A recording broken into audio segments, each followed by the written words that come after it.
But there's one outstanding news that I need to ask you about. Okay. It's obviously Cole Palmer going from Manchester City to Chelsea. Yes. It's about to be done for £45 million. £45 million.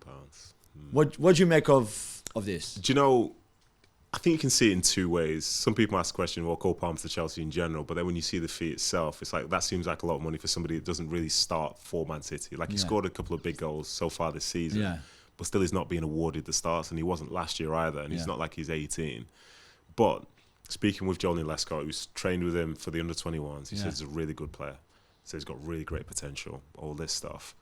But I don't know, it feels weird that someone that doesn't start for City would be allowed to leave to go to a potential rival as such. So I'm not sure. I'm not fully sold on it. I think as I think of Chelsea's front three in the future, I'm seeing Nkunku, I'm seeing Jackson, I'm seeing Sterling, and then I'm seeing like Cole supporting that. But what's the difference then between that at Chelsea and that at Man City? And if you're going to pay £45 million for someone as a potential project for players who aren't that old anyway, I'm personally I don't fully get it, but speaking with Julien, who sees him all the time, he knows that there's something there. And he's got to be competing with Madueke as well. But yeah, it feels like a lot of money. Is it a matter of giving him the game time and maybe more time to really explode than he would have at City? Maybe, but then why wasn't he given the game time?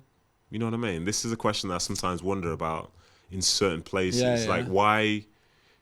Not to say he's a bad guy or a bad player, but why doesn't a manager trust you enough to even play you at the end of a game? You know what I mean? For 5, 10, 15 minutes or something. Or to like start you every so often in a game that's like quite insignificant. That's a fair point. But because I don't know enough from that side, it's tough to say. And by all accounts, like I say, he's supposed to be a very, very good player. You know, it'd be interesting, and maybe it'll be good for him to leave Manchester because he is from Manchester. Yeah, he's there, He's so you have to step out. You go to Chelsea for £45 million, you're not an academy player anymore. Yeah. So maybe this will be the potential for him to show his best form, I think. Thanks so much for watching ESPN on YouTube. And for more sports highlights and analysis, be sure to download the ESPN app. And for premium content and live streaming, subscribe to ESPN Plus.